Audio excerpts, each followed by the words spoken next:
This is Robert from Twin Peaks, and you're listening to Inspirado, Projecto. Got a light?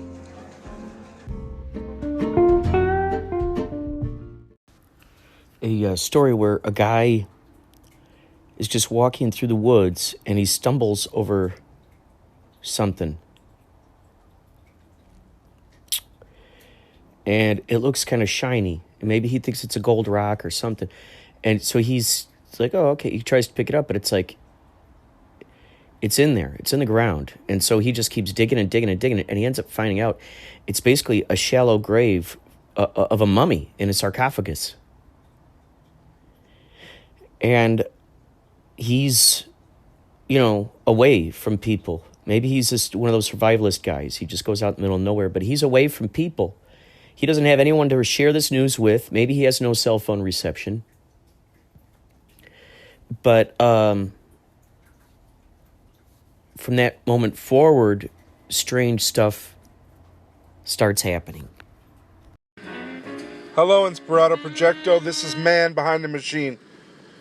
Are you using new apps on the phone for some reason? Are you using it for iPhone or Android? Any apps for any reason that you're using, aside from Anchor? How is technology changing your life? Oh, by the way, have you been sold on virtual reality? I just received a phone call from yesterday from actually a friend, Dr. Claw, telling me that it's reality and I got to buy in. May apply. Did you buy into VR? Oculus? Rift? Just wait till Apple gets its claws on then. VR. Accept it.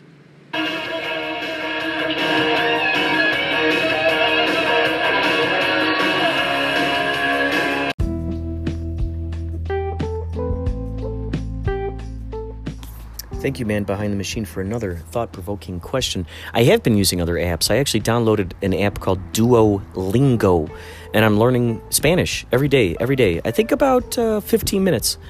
It's kind of like a video game. I think it's very clever the way that they set this up because there are little characters on there, and they do it just a seamless way of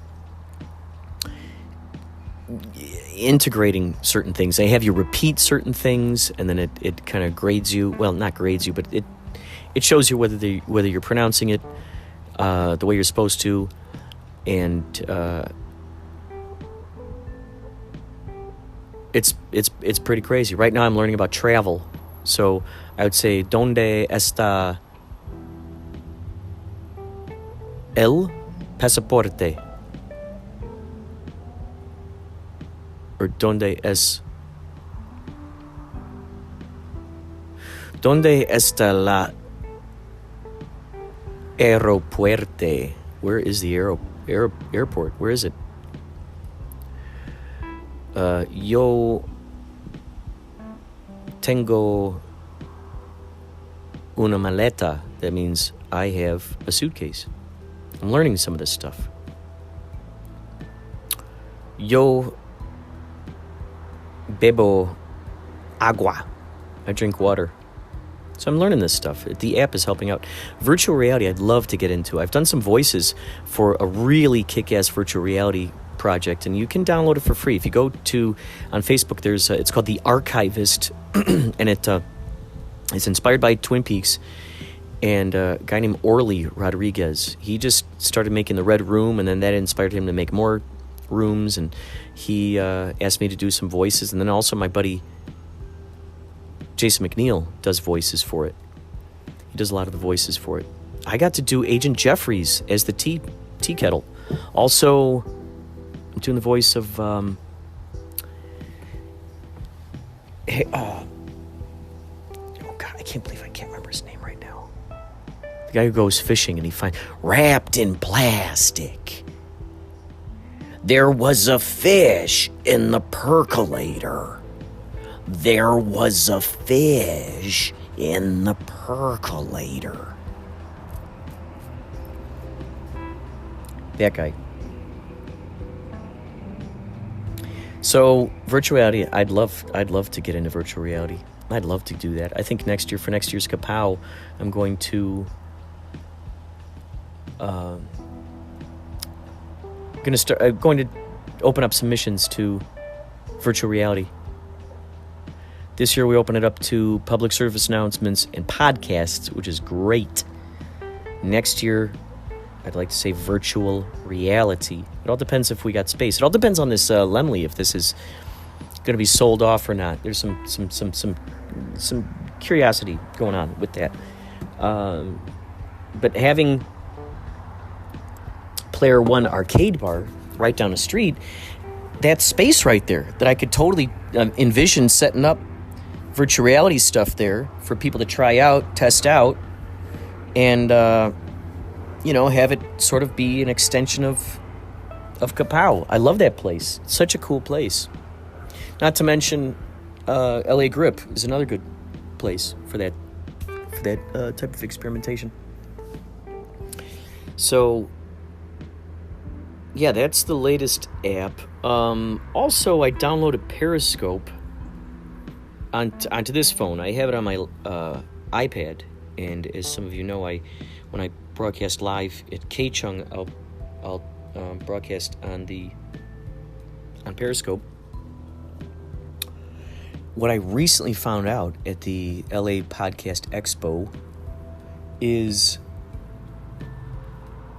I found out about Periscope now enables you to stream your audio live like a radio station. Like you don't have to just do video anymore. You can now do audio. And so that's exciting because then people can listen in real time. They don't have to worry about watching you. They can just, tune in, listen up, and now I don't know if you have to download the app in order to hear it or if you could just visit Periscope to hear it. I don't know how that works. And one would think, too, that it would archive it. So I don't know if my last one is archived. I did do a live stream from the Yächtley Crëw party, the yesterday one. This episode is going to feature an extraordinary conversation with Arturo and Willie and two sound technicians. They're also, just they're in their own. They got their own projects going on too. And it was from 2 nights ago where we played a private party, a 50th birthday party, and this is before we were about to go on stage, and I thought I'd podcast these guys. They're talking shop. They're talking all about audio equipment. I'm getting a deep interview with these guys, and then these two little guys, while we were talking, there's a little guy named Aidan who was just kind of sitting there watching what was going on, and I decided to start interviewing him. And this kid is fascinating. He and his little buddy's name escapes me right now. These two guys, and then his little buddy's mom. We were all talking about manifestation of reality, all these wonderful things, man. And so this little guy, Aidan, was just asking some fascinating questions, which you'll be able to hear coming up here. I can't wait to share this with you guys. So without further ado, thank you so much for listening to Inspirado Projecto. And if you want to be a part of this, you can actually call in and leave audio. 561-203-9179. You can call that up. You could also email me at inspiradoprojecto@gmail.com. Now, just like how Man Behind the Machine, added that little piece right there. He's on Anchor. So if you have Anchor, we can actually leave messages for each other. You can leave a message for me. I can put it on this podcast. I can leave a message for you. You can put it up on the podcast. It's just a wonderful way of working with other podcasters out there. So anyway, here we go. I have Genelex. I have two. I have a set of Genelex, and then I have the Yamaha H series. Right, yeah. They're pretty much everybody. Yeah. The standard. I like the Genelex a lot more. I think they great true tone. So a lot of what I do, whatever spits out, is generally what it should be. Is that a soundboard? What is that? The speakers. Speakers. And what's the title of them again? Genelex. Genelecs, and you know what he's talking about? Yes. Have you used these speakers? Yeah, I used to go to school in Burbank, and that's what they had in one of the biggest studio that they have. Is Really? Genelecs. They're And like they're- 600 for the pair, or 600 for a single to 1,000. So when you were coming across, I'm podcasting you guys, by the way. I just started recording because I want to interview you guys about all of this stuff that you guys know about. Mm-hmm. So with this speaker, you learned about this in what class? Where? I was at Icon Collective in Burbank, and it's just like a music production school. So we learned like about mixing and mastering basically, and how to make music from beginning to end, writing and everything. So What was the very first thing that you learned? the first thing that I learned at that school was probably the mixing aspect of it. I really liked because I learned about like the EQ curve of like the frequency spectrum and how to like balance out a tune from like the lows to the highs. So Do they that give you helped a lot. examples for different kind of genres? One for maybe heavy metal, one for jazz, stuff like this? Yeah, definitely. But there's like one of the best teachers told me that like balancing a song is pretty much the same all across genres, as long as it's like a balanced tune. It could sound good no matter what it is. And then there's like tricks in each genre to like make things sound good. What's the ideal thing to try to do? I know you say balance, but like, let's say maybe you like the sound of more bass in a song. Right. You know, that maybe they're not intending or Balance you would don't be know. more How of do you a know? Left and right thing when he says balance. Balance is kind of doing the separation when you're panning, and you have different instruments. So you can different pan it you can pan it in the club? Yeah. You can have In a guitars club. over He's here more and then talking drums about- over there. He's more talking about studio work. Yeah. But you can. Studio work, But you're you saying. can. You Yeah. can. Oh, gosh. You Okay, can that's do kind of- it in like we can pan right here. It's left and right. Problem is when you're in with most rooms, it don't matter. Yeah.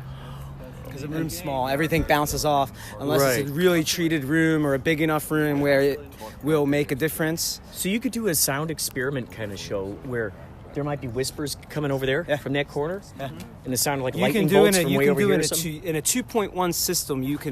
You can almost direct the sound at any point where you want. But if you have more than that, and not many boards really do the quad phonic thing, but they do have a couple. Midas has a board that does the quad phonic, and you can really pinpoint. You can put a sound Dude. right above your head. Are you like kidding you can me? like almost grab So it. we could hide in little sounds of seagulls. We could hide in little bits of in this waves in crashing, this right? particular setting, it wouldn't come across the way you'd want it because there's a wall right there. So anything that's coming out of one speaker is deflecting off the other. Oh. Everything gets so mixed, you won't really tell. I the guess left you and couldn't right. really do something like that out here. I guess. I mean, unless you Not just put necessarily. more speakers hanging out in the Well, if audience you did somewhere. like satellite speakers. Yeah, we did Satellite satellite speakers? speakers, and it was like we didn't have a full band. Like if he was that playing, possibility if he exists, was though, playing that you could electric do that kit, live? Yes, absolutely. So you could, let's say, for instance, if you have like some crazy Halloween show or something, and it's a story time show or something, you could have like zombies, like If you you hear can- them behind you and stuff, right? So And you can, hang if a you were to do speaker- it crazy enough, you would do something like that, you'd zone everything out. So every speaker on each side, there'd be 1, 2, 3, 4, 5, 6, 7, 8, 9, 10, and then you can have it and you can literally analyze so it goes and it walks with you or anything like that. They have programs. Because and I'm stuff just like that for thinking, I've been thinking a lot more about like plays and get in those intimate experiences, 100 seats or less kind of thing. Yeah. Where you're given because I grew up doing plays and improv and musicals and stuff like that. I've been thinking a lot more about that kind of live experience, Yeah. and thinking how cool would that be? Is if let's say you have a play, a horror themed play, but then you can use that surround sound kind of or whatever You can, that yeah. special thing you said earlier, where it sounds like Quadraphonic. someone's knocking on the door behind you, or there's like the sound of a crazy werewolf running Yeah. behind you or something. You would have to have the more in depth you get it, the more speakers and zones you would Are we need. gonna eat? Because like think of a movie theater. If you go and you sit in a movie theater, you're going to notice that all your speakers, there'll be about 5 or 6 of them hung this way all across, and you hear everything coming through, and that's because it's going to each zone as it passes through. So do you like playing with the sound? Absolutely. And do you view it as sort of like a sound art? Yes. Like absolutely. a painting? I You imagine can. like a painting. You can, You're, and you're it's painting with this especially when you get into studio work. That's definitely painting. That is, you are, because it's the same all the time. When you get into live stuff, you're getting more. sound. I guess, who knows? You're getting more into. You're getting more into having to use the dynamics of the room that you're in or the A area little that bit you're more in. restricting in the live setting. Yes. Yeah. So did you started in Studio. like studio recording? Yeah, definitely. Well, I started as a music producer, so I would just like sit in my headphones and make music all day and that sort of thing. And then I went to school for the studio side of it and learned that. So from you going out and just experimenting, you know, I mean, every great explorer has to start someplace. That starts with the first step. Starts with the first machete strike of the debris in front of him, so to speak, carving your own path. What was the thing that most interested you and inspired you to start carving the path? Like, what was the specific thing that made you go, you know what, I really want to jump into that thing? Yeah, when I was like 13 or 14, my brother had a DJ rig and he would just like DJ parties and stuff. And he showed me how to work that and like how to DJ with like a little C DJ thing that was from the 90s. And then I DJ'd. I remember particularly practicing for like 3 months, and then I DJ'd this New Year's Eve party when I was like 14. And how was that? What was that like? Oh my God, it was the funniest It was all in thing your ever. hands. The power was in your hands for the Yeah. vibe that you're giving out there to these Exactly, people. yeah. People were dancing and just like having a good time, and like I was just making the party happen. And it was So you contribute to memories that these people carry on with the rest of their lives. exactly, yeah. And then that's You when were the soundtrack to their memory.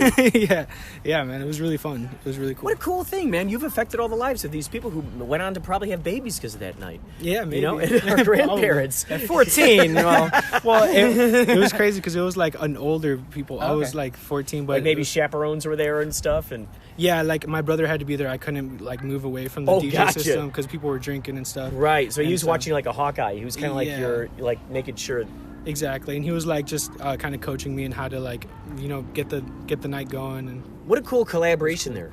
And it was your brother? yeah, my brother. So he's giving you these little bits of information, but he's like, you're piloting the ship. I'm just kind of giving you some advice here. Yeah, exactly. I was just like mixing the tunes and trying to make everything like on point and perfect. But So from that, it made you want to go, okay, I need to know more about this. yeah, and I started like producing on my own. I got a computer. Oh, well, my mom got me a computer. And What was the first kind of program you used? Ableton. It's pretty much a standard for music production, I think now. Like Pro Tools is like recording standard, and then for actually making music, it's like Ableton. Did they, when you got to college, did you find them teaching you about Ableton or any of the programs that you had previously messed around with? Yeah, they taught us Ableton and Logic, which is like Logic's like the Apple one. And I already knew Ableton like super well, so I just flew through that class. I could have tested out of it, but I didn't. But Why do you think you sped through it so fast? What were some of those elements that enabled you to kind of tiptoe your way, just go sprint your way through? yeah, I learned Ableton just like through literally doing like the built-in like walkthroughs and everything. So I knew like all the back-end stuff, how to like route things inside of Ableton and everything that I need to know to work it. And I've already been making songs in it for like years. So that's how I knew everything about Ableton. But it's a little different each. So you went exploring, and then you went to college. They taught you more, Yeah. and then you're going, oh, these are the reasons behind this. Did you go back into your older stuff and mess around with the equalizers or anything like that? I did some as like practice, but really I just was really excited to make new stuff. So I just made a lot of new tunes. And So Will, did you start doing like studio recording type stuff, or how'd you get your start? I started about 13, 14, and I kind of just started being in bands and throwing shows. So for me, it was just like, I had my uncle gave me a small PA, and then no one had a PA. So I went in and I actually started more in the live world and doing live stuff. So you started that way, and I then started the opposite. Okay, So then I went, okay. and then in the same time, I was in bands. Right. So it was like, oh, we need to record. Let's get this really ghetto computer mixed down, and like Yeah. as far like as garage as you could get. But Right. from there, you nerd out and you just start learning more about each step and different creations, different. You programs. could really go haywire, right? You could really start exploring, going, okay, I'm going in this direction. Let's just keep going. Let's see what the heck is going this way. Yeah. And so by that time I got into school, I was pretty well versed. So I ended up teaching classes. Holy cow. Okay, so what was the first, you were saying you put on shows. This is an interesting story to Ska know bands, what got you onto it punk and then how you bands. became a teacher. Punk bands, ska bands, were those some of the band kinds that you were in? Yes, and playing with and doing sound for. So, like, we'd have a show. We'd have it at the church down the street. The church would close down, and I'd set up a PA and go to town. So they relied on you to be the guy who's going to dial in the sound, make sure everything sounded good. Yeah. And you were simultaneously in the band. What did you play? Me, I was a singer in a couple bands. I played guitar in a couple bands. I played bass in a couple bands. Played guitar in a couple bands. I mean, drums in a couple bands. So two things. This is kind of choose your own adventure question. What are some of the bands you were in? This is the other one.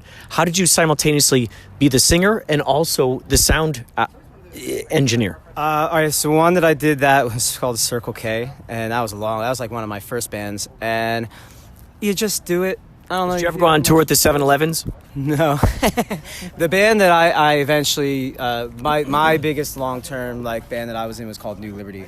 And in that one, in the beginning, it was me doing a lot of the sound, and then coming out here, getting a new guitar player. The other guitar player also knew a lot about sound, so I was able to I didn't have to be straight up. It's just me all the time. A collaborative sound engineering experience. And we'd be for some shows, you'd have to do that because we threw them, but.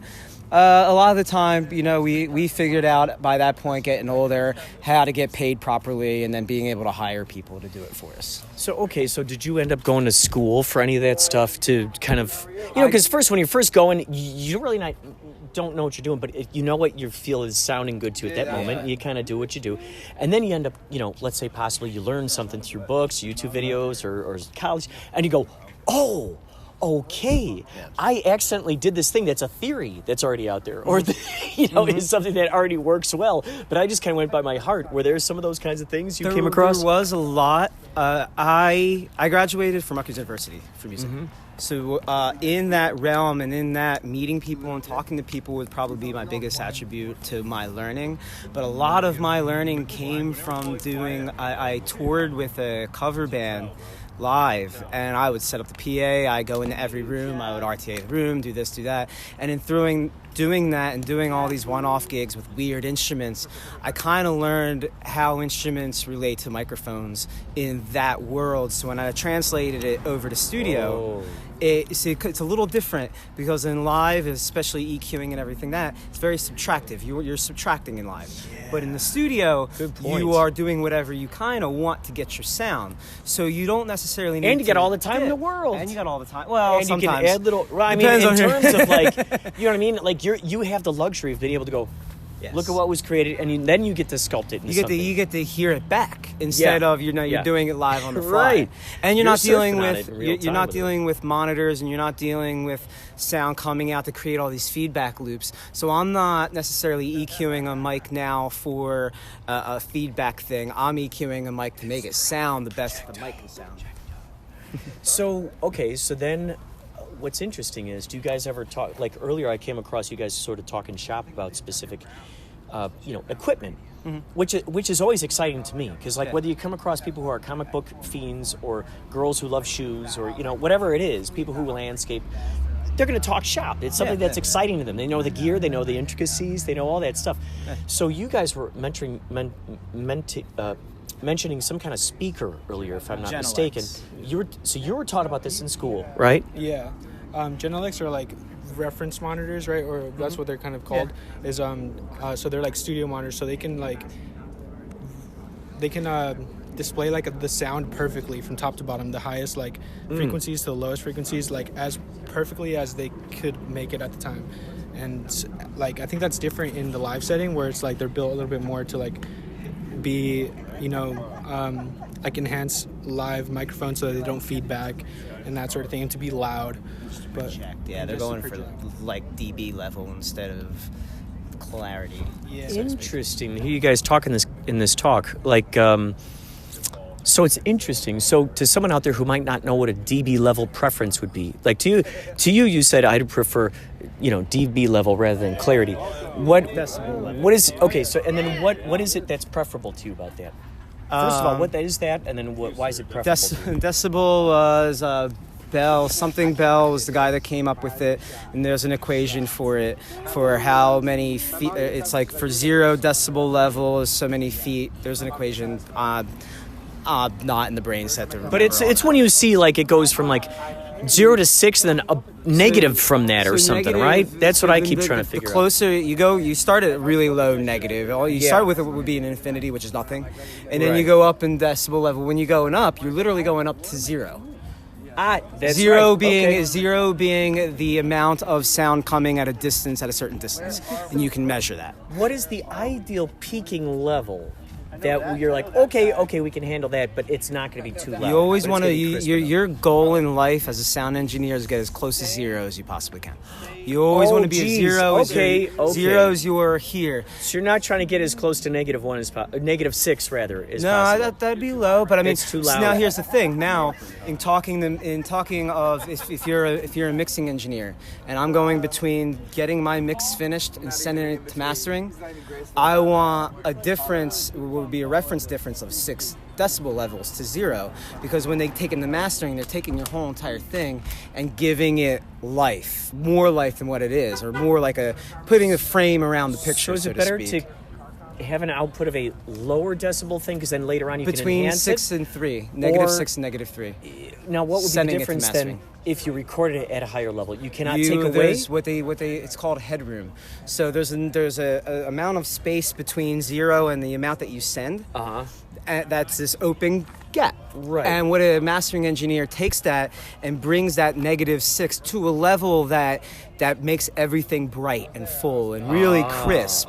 It just kind of brings the whole thing up. So if you leave it at 0, it's just right there, and then They don't have so any much more room. They don't have leeway? any room to play with it. So if they want to boost, like say 6K, they want to. Your whole mix is great, but overall 6K needs to come up to give this whole entire thing some clarity here. But if you have no headroom, you have no real area to bring that 6K Okay, up. so there's still little nuggets of information hiding in the quieter levels, is what you're saying. Yes. And it's easy to pull them out without fear of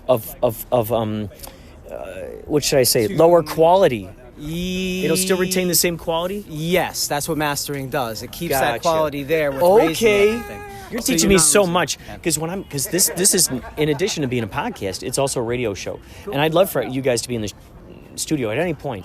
It's on the first and third Monday of every month in Chinatown, called 1630 a.m. K-Chung in Chinatown. So it's the first and third Monday. It's between 1 o'clock and 2 p.m. And I have the most interesting people in there. Actors, sound engineers. You guys are going to be first sound engineers. And to hear you guys talk shop, and to those who understand your language, it's going to be such a delightful treat for them to hear this.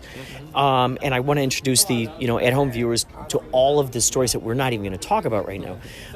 But what the main thing is, when I'm in there in the studio, I feel like I'm constantly trying to get it up to almost so it's peaking into the red. Is that a bad news? Is that not good? Because sometimes the person over there will talk too loud. I'm like, I bring it down more towards 0. But then if I'm too quiet, you can use, like in this instance, using a phone for it. You can do like an overall compression on the thing to kind of help level that out. what does compression do? I've heard that term. I've even used it, but not really even knew what the hell I was doing. So you got all these frequencies that could go from here to here. Yeah. Takes it and it limits it to a point where it brings the softer stuff up and it brings the higher stuff down. And it kind of gives you here. Okay, so that with that visual, you're kind of squashing it all in. You're kind of can. going, And you're then gathering there's them all in, different- right? there's Like, hey, different cows, ratios, we're all going to this. And there's different ratios in which you can set it to either be more limiting or a little bit more lenient because you're not taking the full signal. And it's like 2 to 1 or 4 to 1. Interesting. So for every dB, Whoa. for again, I'm not gonna. Well, no, okay, so for instance, I've used GarageBand before, and it allows you the compression thing. Yes. Now, I'm listening to it, I'm like, oh, interesting. It seems like it's trying to blend all the things and make it as equally kind of in the same realm so you can hear them all. Yes. Rather than something just quiet way back there or whatever. But bringing those, and I think that imagery you had of like kind of squashing your hands together, of gathering it together, so to speak. What's interesting is when I went to export it, it had this weird like, it kind of go wang, wang, wang. Like it wasn't staying in that thing. It was doing something kind of strange. Like Maybe because in electronic music, at least, that's called pumping. At least that's how I picture it. Okay, Yeah, okay. and that usually happens when like the kick or sub is way too loud. Oh, and dude. you have like a compressor on the whole mix. Dude, yeah, It'll- okay. Yeah, and it'll bring. That's what was happening. Yeah, it'll bring everything, the whole mix down because it's trying to bring just the kick down too much. I am so- so excited that you know exactly what the hell I'm talking about. Yeah, it happens a lot in like Interesting. electronic music for sure because people are just trying to blast the sub and kick all the time. So it's like, yeah. So then are they sort of canceling each other out, becoming sort of like a nothing sound? Yeah, So imagine like a threshold where the compressor starts to make things quieter, and whenever a sound gets over that, it'll make it quieter. Whoa. So it's like constantly just pushing it back. Huh? Yeah. And then for your stuff that's lower, it'll. Good news. You got good news and bad news. Yeah. Bad news is that it's going to take 15 minutes to get a car here, and we got to go on at 8, which means we got to be here at 7:30, which it's already 6:15. Good news is we got a dinner buyout, so we'll make more money each. Better news is they're going to have food here in just a little bit. We're welcome to have a taco bar, and all that stuff. Oh, good. I love the sound We'll of get a that. dinner buyout. I love it. So I love it.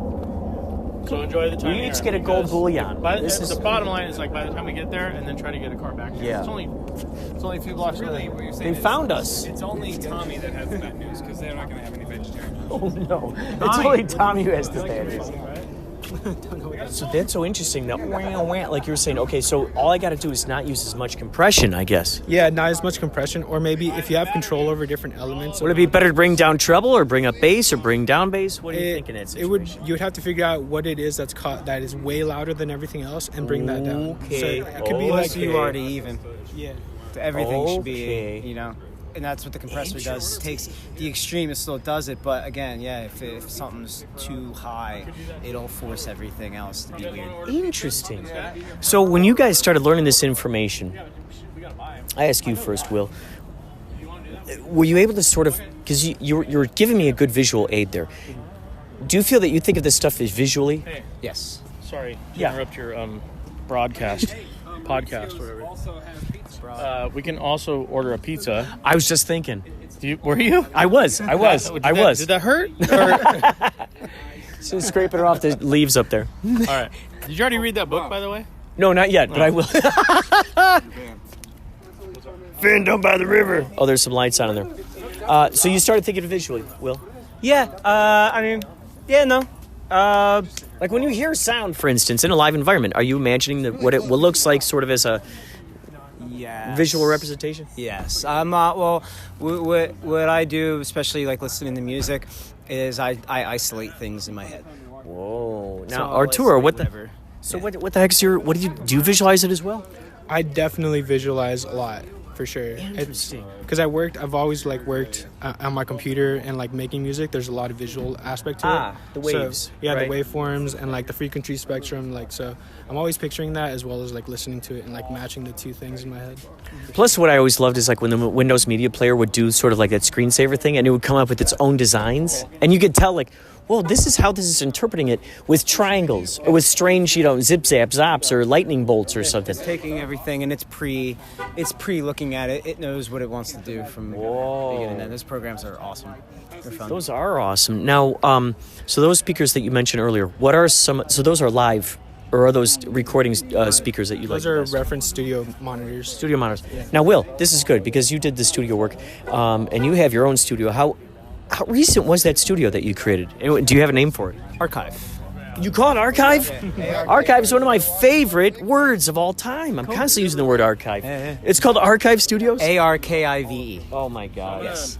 And and Ark, like Noah's Ark, which is also great.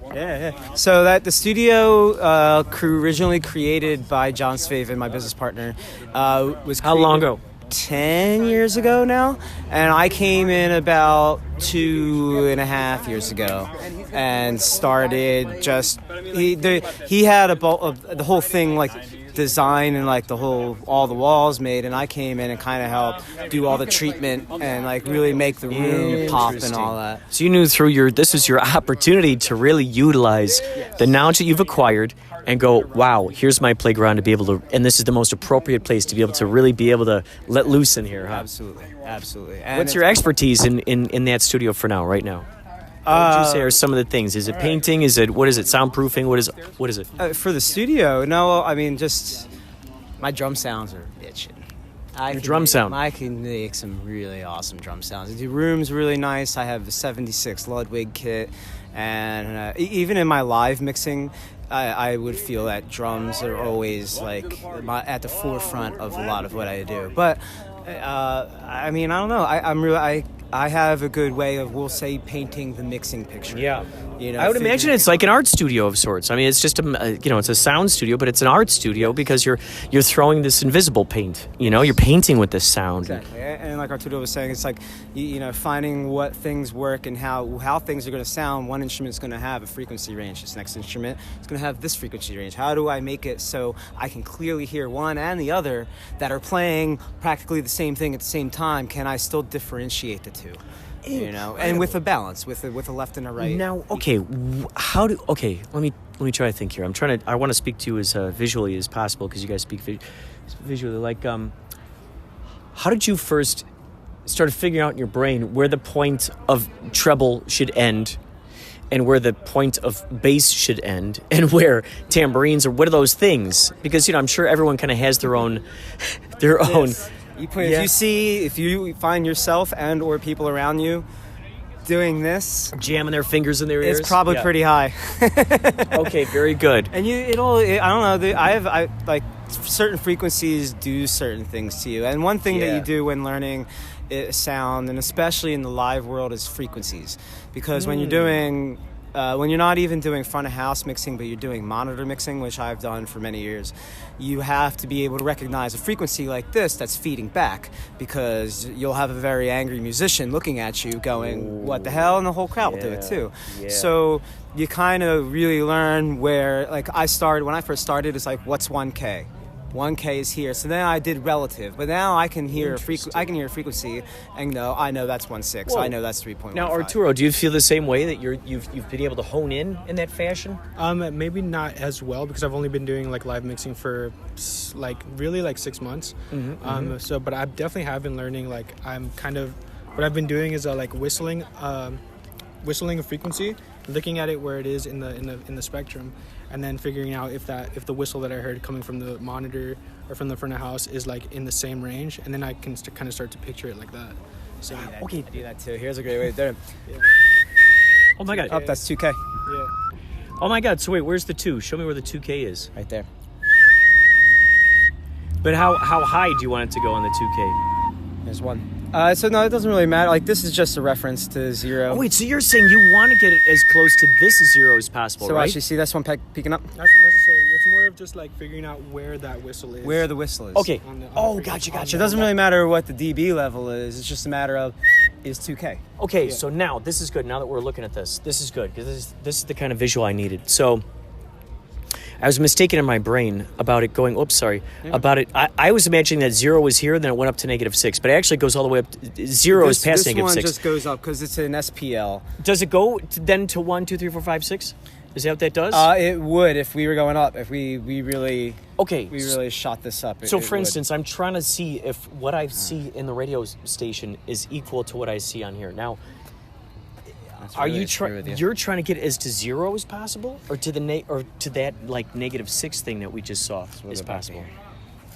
So on do we want to get to 0 as possible if we're working on this is a little bit different than what you would be looking at on the internal. What does that mean? Which is more of an AFL than an SPL. Oh, geez. What's AFL? Please help me understand that.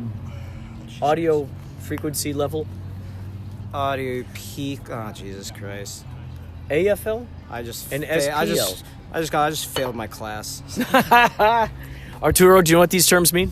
I do not. No. AFL, SPL. What are your thoughts? What are your guesses? If I had guesses, I would say AFL is different than SPL. I love it. That's the most perfect. Fade, listen. Okay, so what's that first? What is that? So after fader. So it's what you're hearing, what the EQ levels are after fader. So it's post. So then there's PFL, which is pre-fader level. Pre-fader level is what you do in your gain structure. So for instance, if we're looking at microphones, and you know how like the thing that we're talking about getting a separate mixer? Because you have to work with gain structure, and gain structure gives you your pre-fader level. So for instance, with the kick, he can't hear his kick, but because on the outside of AFL for Chris, he doesn't need much PFL. Interesting. But- okay. But then he needed to do it because Rob couldn't hear his kick anymore. So when he brings the PFL up now, which might be a little bit too much for Chris has to bring his fader down but he can't hear it because it's not correct for his ears. Whoa, man. Yeah. So what's that like working with so many instruments up on a stage and then in ears and microphone? I mean, what the heck is that like? Say that again. So let's say, okay, so for instance, when you got like 6 instruments up there, you got 6 microphones, you got in-ears, all this crazy stuff. What the heck? I mean, what do you start with? Me? Drums. Drums usually. Yeah, it's usually quick. I'm at a point now, I've been doing this for 20 years, I just kind of go, who's ready? And just get the job. Like, especially live, it's more about get the job done. Right. Let's do these checks, more line checks, and then I kind of have an idea. Plus, I know microphones really well. So I know a 57 on an M32 needs about this much of a level, and I know that I need to cut this. It's interesting. Yeah. Okay, so we can go through there. Yeah, well, we can kind of sneak through, but they put a break there. So Okay, we won't let anyone come don't open the gate and just don't worry about policing it. I'll block it. I'll tell him to block it. Sorry, He'll be our he gets like that. He'll dude. be our security He guard. starts like pointing out authority crazy. What's your name? Aidan. Aidan. I'm Stony Shores. Nice to meet you, Aidan. Will you be our security guard for tonight? Sure. I learned that you like old fashions. I do. How'd you know that was an old fashioned? I heard you say it. I love it. What's your name? Aidan. Aidan. A-I-D-E-N? Or A-I-D-A-N. A-I-D-A-N. And what's your name, miss? My name's Candice. Candice. What, you're eating a Snickers bar. I ate a lot of candy I'm earlier sorry. today, too. Very Candice. bad. Are you his sister? No, I am his mother. That was nice. And what's your name? They're best friends. I love it. I asked the guy who's chomping on all the candy. No, that's perfect. You're on my podcast, by the way. So he found out that I like old fashions. Do you know what's in an old fashioned? Bitters. What? You need syrup, rye whiskey. Well, not your traditional kind of syrup. You need sugar and water. How the heck do you know this? Because we asked the bartender. Yeah. You asked the bartender. You're like, what's in the old fashioned? I regularly know how to make a John Daly, but I don't. Oh my God. A John Daly. John Daly, wasn't he a politician in Chicago? I think so. Yeah, John Daly. What's in that? But you also make him with vodka, iced tea, and lemonade. You make him. Yes. I have a John Daly. Yes, I want him. Yes, thank you so much. So how does he made up again? So you need vodka, lemonade, and John Daly. But if you want to go, cheaper route, you can just buy in Arizona. Oh my gosh! Do you want to be a bartender someday? Maybe. Holy moly! He's born to be. You know what? I think he was a bartender in many past lives. I imagine like a 1920s vaudeville era. Do you like the vaudeville era? Technically, I like 1940s music. There he is. Wow. Do you listen to like swing music and stuff? My favorite band is Glenn Miller. That is great. Died 1904. He was born 1904. Died in 1940. Wow. Exactly 40 years old. So there's this thing called have you ever heard of the 1920s radio network? If you Google it, 1920s radio network, it's great. During the golden age of radio around there? It is. And they play all this old music. And then on certain nights, they'll play like Thomas Edison original recordings where it's like, Edison recordings, take 400. And then all of a sudden it plays something. And they want to play it for archival purposes. And man, you're listening to it and you're going, holy cow, this is like some of the beginning recordings of this stuff that we've ever heard. And it's just mind-blowing because it's a time machine, basically. Is that some of your favorite stuff to kind of like dive into? Do you like movies of that era too? I do. It's just, there's always the drawbacks that it's in black and white and it's all scratchy. Mm-hmm. You don't really hear their voices. Doesn't it add sort of a sense of charm, though? Yeah, it does. It lets your mind fill in the blanks. Yeah, and at the same time, it just throws you back because it's like, hey, this used to be a thing, but now it's forgotten by most of the world. Like how the kids, like the people that are 5 or 6 now barely know what Bill Murray's Ghostbusters. Oh my gosh! Wait, how old are you? 12. 12-year-old. What the heck? Are you two friends? Yeah, I'm not. Do you guys listen to jazz together and stuff? Nope. That's all him. That's all that comes up. Do you ever try to listen to any of it just for kicks? For him, yeah. Food's here. I love that. I love the sound of that. So, how long have you two been friends? Pretty much our whole life, like about maybe.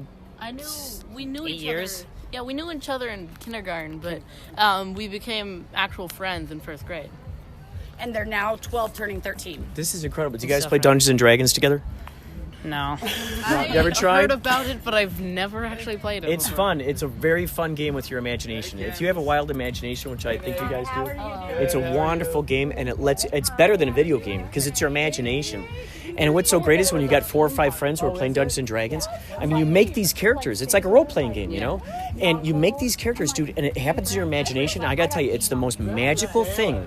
Because when you got someone there, and I think you would be the dungeon master, you know, someone who plots out the missions, someone who figures out what's going to happen, what kind of monsters are hiding over here, you know, what kind of secret doors. And when you make these characters, and you guys all go through it, when there's like 4 or 5 of you, or even 3 of you or something, it's crazy because you imagine like, you just opened up a door and there's a dragon, and you're with your friends, like just imagining the idea that there's a dragon there. You know what I mean? Even though you're in your mom's basement and you're just absolutely. It's kind of like this show.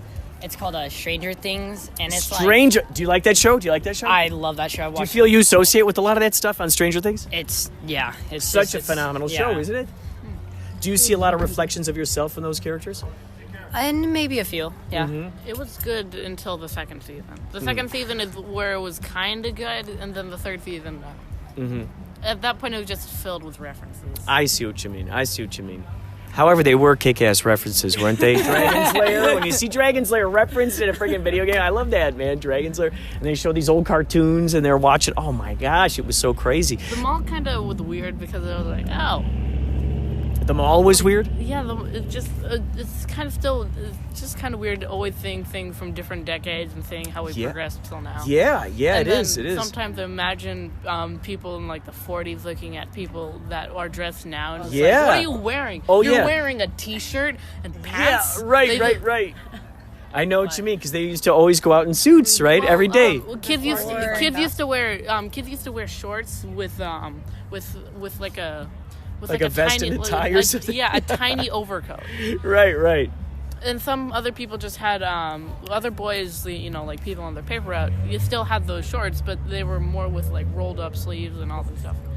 And with that cap that you usually find on Irish people. Oh, yeah. Yeah, newspapers, right, like the newspapers had. And you got the little orphan kids out there selling the newspapers. I don't know what it exactly looks like because I haven't looked it up in quite a long time. It's crazy you know any of this stuff. Oh, he knows so much. So what, so you guys are, both of you are friends, and Best so friend. So you haven't decided to go down that rabbit hole and investigate any of this crazy stuff? Kinda, but no, not all the way. If you do, I promise you, there's a whole realm. He's your time travel, you know, tourist guide, I think. And then if you go down the rabbit hole of all of his interests, you know, that's what's so fun. Is like each of our friends and everyone that we know is a whole world unto themselves. And there's a whole bunch of crazy imagination that's going on in his head all the time. Who knows how many cool stories maybe he's writing or drawing pictures of, and you know that just wants to have a life of its own. Same thing with you, you know. And when you guys find that going, you know, that moment where you go, I'm going to dive into what he knows about, he's going to dive into what I know about, and we're going to collaborate on this. Yeah, okay, so one time I remember a day we were playing this game together, like DC, it's kind of like Mortal Kombat. A video game? Yeah, and I was like Batman or something, I kind of forgot, and he was Lex Luthor. I love it. And so, because like Lex Luthor, I mean, he built a whole like suit and everything that fights and all that.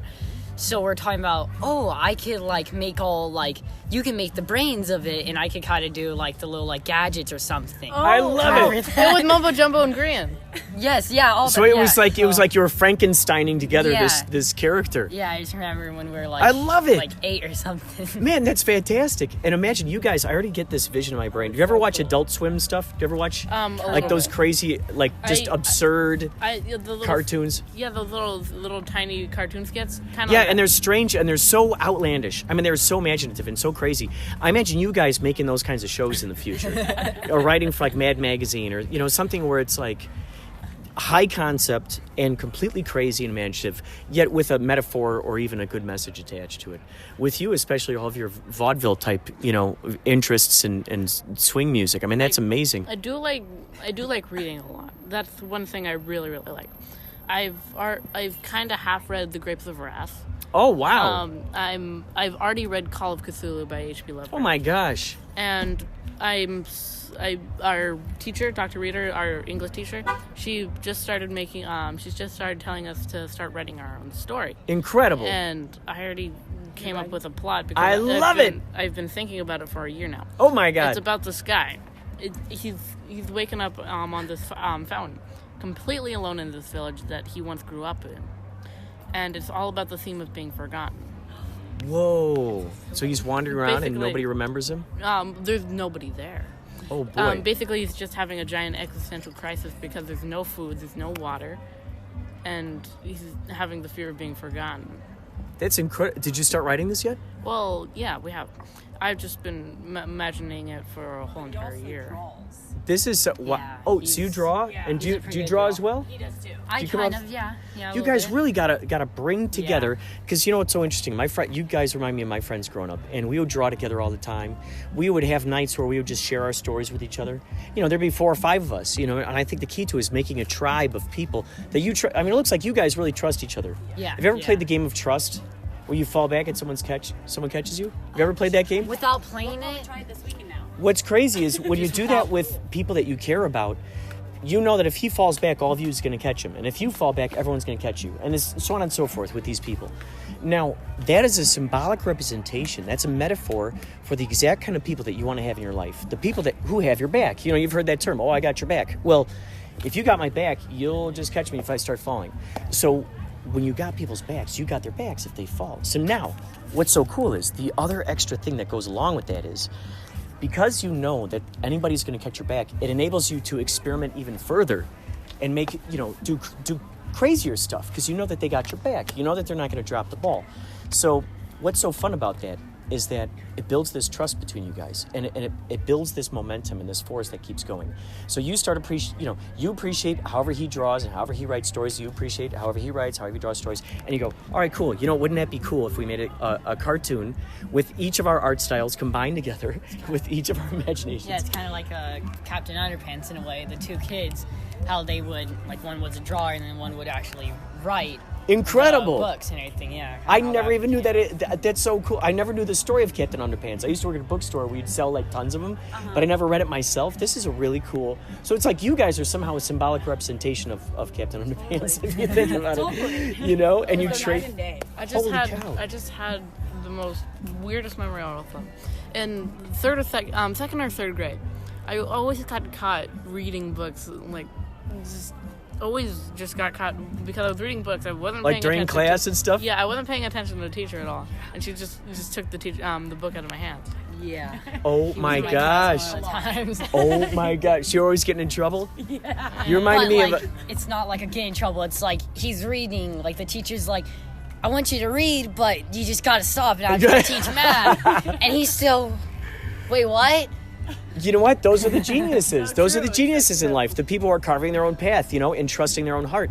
I think what you might be realizing on a subconscious level is you guys both is that the mumbo jumbo they're teaching you in class is nothing that you actually need to learn, okay? This kind of conversation we're having is the stuff you need to learn. And you guys have such a powerful force here that supersedes any sort of limited-minded belief system that the people at school are trying to teach you right now. I'm sorry to tell you this, but just play the game I'm your little puppet. Said, just make it. You're Make it to make it. The school system is kind of weird because it worked at a time, but it would work during, when everything was programmed for factories, because the school system hasn't changed in over 100 years. That was around the time of the Industrial Revolution when when all that when everything was programmed to work in factories, because when factories were booming. But now we don't have any time. We don't have any more time for factories, and the people that are the creative and smart ones are making automated systems, because at this point we just need a person to make sure all these things don't just go down and blow up. Yeah. That's a good point. Now, like we already automated making cars, so that we just need somebody to make sure they don't necessarily are just from hell and just gonna blow up as soon as somebody drive it. We just need somebody to make sure that they work. We just need somebody to know that they work. They're working on it. And it reminds me of like the grocery store robot things where you self-checkout. What if those just suddenly started charging your credit card and just buying strange, extravagant things across the universe with your credit card or whatnot? Again, we need to know that these things still work. Exactly. And then also kind of like the things that they're teaching in school. I mean, yeah, I get it. Okay, maybe you might need to use it, but when they say, oh, you're for sure going to need this if you want to work for NASA, well, guess what? I don't want to work for NASA, so why am I needing to use Oh my that? God, you made such a good point. So, That's perfect. But also, why aren't they teaching us like how to like kind of change the Yeah. world in a way? I love it. Like, How old are things you? How old are you? About 12. Oh my God, this is I love that. I love that these guys are thinking about these things at their ages. You guys, this is the perfect age that you need to be thinking about this stuff, because really, truly, you're the future of this world. And really, it all starts with you guys. It starts with this kind of conversation. It's kind of hard to pick up things up because there's so many other people that don't want to work. And our parents of the day. There's so many other parents that coddle them, don't prepare them truly for the world because they don't want their special little snowflake to get hurt in this world. So many bad people. You know, let's just take away all their responsibilities and don't talk to your friends at all. That is such a great point, you know, because once people start realizing that they take responsibility for their actions, now there's a better intention behind each and every one of their decisions. Well, this is the reason why we have Karens and, well, not the name, but the stereotype. You know, the soccer mom Karen one. The soccer mom Karens, right. But, you know, those do exist, but they're not everybody. Right. That's very true. And I'm glad that you guys are aware of this type of stuff. But listen, you guys, my time is running out here, and I got to go eat. But it was a pleasure to meet you guys. Do you guys have like ways of? Do you guys play video games? Do you have your own Twitch or anything like that, where people could find you or watch whatever kind of crazy hijinks you're up to? Maybe you got a YouTube channel. I don't know. He used to. It's nothing. I think it's time you guys start creating content. I got to tell you, you guys are just way too dynamic. Do you have anything out there? Songs? Anything? No, I actually don't got too much. I mean, I have Instagram. Well, I do have Instagram too. It's just I usually make guys out of twist ties. Yeah, he is. Okay. I love it. Well, what's your name again? Aidan. I'm Kurt. Nice to meet you. Nathaniel. I love it. You guys, thank you so much for the conversation. Yes. This will be on. It's called Inspirado Projecto. Inspirado Projecto. Look that up on Instagram. It's like Inspire. I do have Discord. Okay, what is it? Aidano654. Inspirado Projecto. Aidano654. Okay, very good. And what's that? Just my account. Oh, gotcha. That's Instagram? Discord. Oh, Discord. Okay, very good. Yeah, Inspirado Projecto. What's your name again? My name's Candice. I love it. You got these little guys talking about these kinds of important issues out there in the world. And yes, man, that's just... you have to, because exactly like you said, Oh my gosh. What is our future? And if we keep them caught up in what they teach them today, they'll be behind then, you know? Yeah, absolutely. You guys are doing a great job. It was a pleasure to meet you all. It was a pleasure to meet you too. And go rock it, right? Yeah, thank you.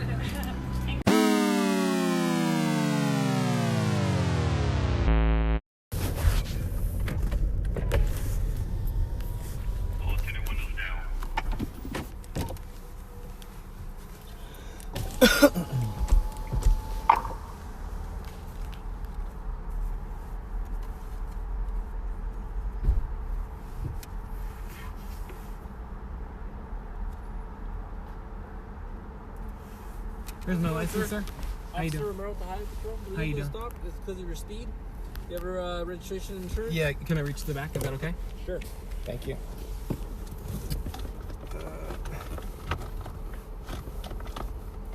It's a new car and it's a lease, and I don't actually know where my lease book is. It might be behind here. Okay.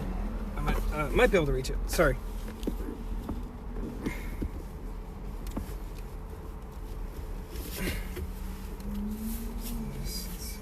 When'd you lease the car? I leased it at the end of August. I have this too in the front corner of the windshield. I just got the plates and put them on. So I can give you this. Where are you coming from tonight?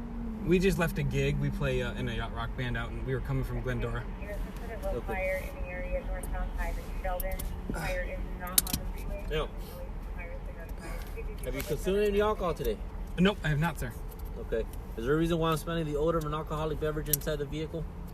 Well, I had a couple of drinks tonight. You had a couple of drinks? Yeah, I did. Okay.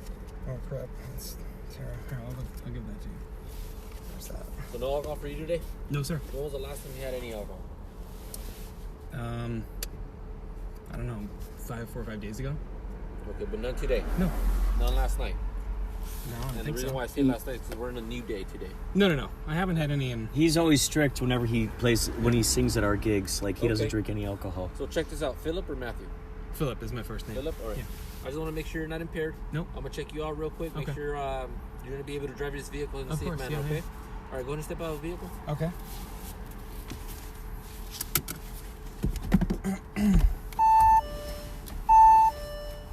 you over here on the sidewalk? So, there's now, Bill's being given the drunk test, and he hasn't had a drop of alcohol at all. I had a couple of drinks, of course.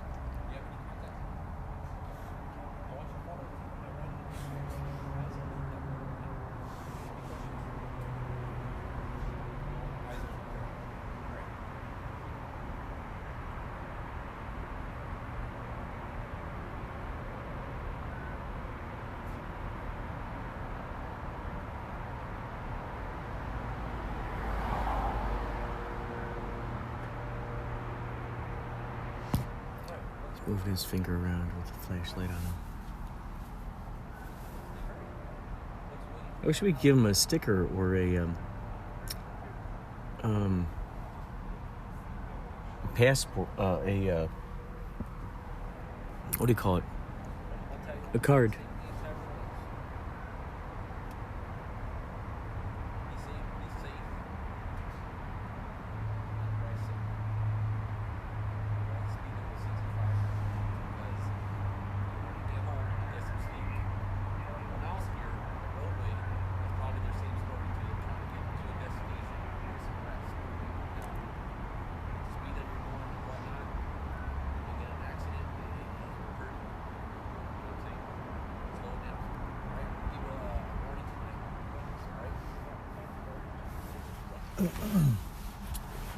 Lo siento is I'm sorry.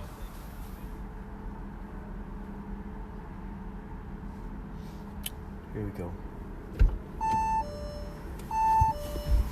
Well, let me off with a warning. That's cool.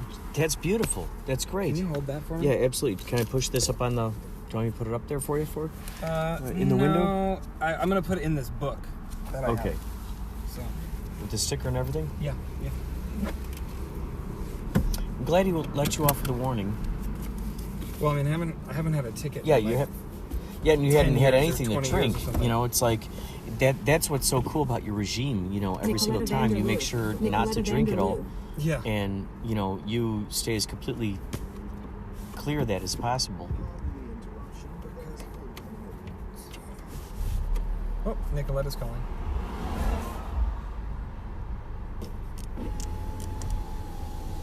I was going too fast.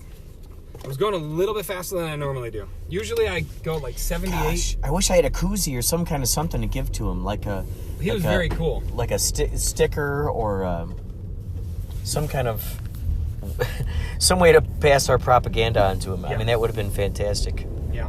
That's cool that he let you off. That's very, very nice. With a warning. Oh my God.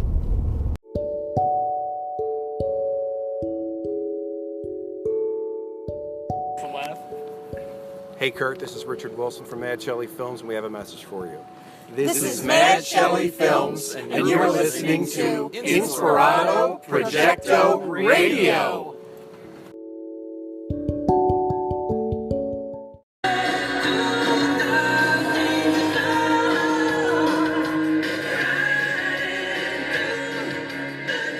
Have you heard about the paradox about computers being better at logic than humans?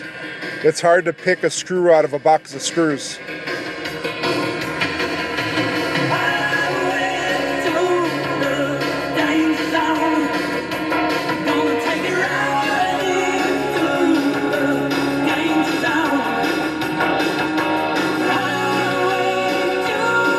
The new embargo on Russian intelligentsia means that the Russian chess masters can't travel to the United States to teach the kids how to play chess. Reverse McCarthyism.